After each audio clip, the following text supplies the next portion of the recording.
హిందూ సనాతన ధర్మ పరిరక్షణకు ప్రతి ఒక్కరూ బాధ్యతగా కృషి చేయాలని ఎమ్మెల్యే అరవింద్ బాబు పిలుపునిచ్చారు.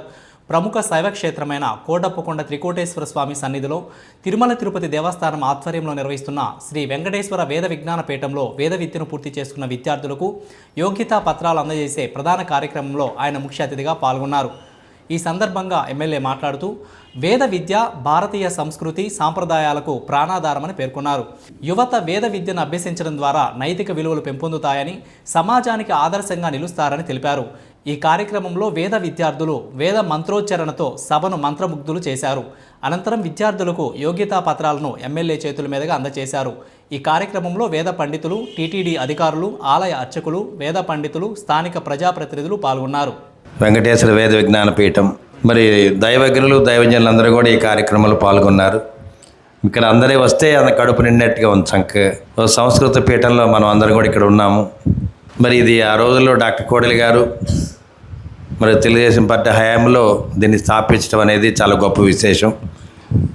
మరి మన కృష్ణమూర్తి అవధాని గారు కూడా ఆ రోజులు ఇక్కడే ఉన్నారు. దాని దగ్గరుండి అభివృద్ధి చేయడానికి పెద్దలందరూ కూడా ముందుకు రావడం జరిగింది. నేను కూడా చాలాసార్లు ఇక్కడ రావడం జరిగింది. పిల్లలందరూ కూడా మరి వేదాలు నేర్చుకొని వేదాలు వల్లి వేయటం, ఒక చక్కటి నడవడికతోటి ముందుకు వెళ్తూ ఉన్నారు. మరి ఒక్కొక్కసారి చిన్న చిన్న ఇబ్బందులు వచ్చినా కానీ మరి జాగ్రత్తగా ఉండాలి. మన యొక్క లోటుపాట్లు బయటికి తెలియకుండా మనమే సరి చేసుకోవాలి. ఇక్కడున్న ప్రిన్సిపాల్ గారు కానీ పెద్దలు కానీ ఈ కార్యక్రమాన్ని ముందుకు తీసుకెళ్ళాలి.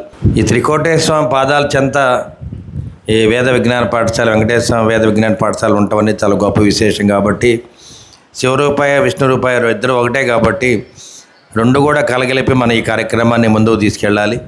మరి పిల్లలందరూ కూడా చక్కగా వేదాలు నేర్చుకుంటూ చక్కటి మరి తిరుపతి దేవస్థానం మీద ఉండే అవకాశాన్ని కూడా మనం ఇక్కడ కల్పించడం జరిగింది. కాబట్టి మరి పిల్లలందరూ కూడా మరి శుభాశీస్సులు, అదే పెద్దలందరూ కూడా నా పాదాబంధనాలు తెలియజేస్తూ ఈ కార్యక్రమాన్ని చక్కగా ఏర్పాటు చేసినందుకు చాలా ధన్యవాదాలు.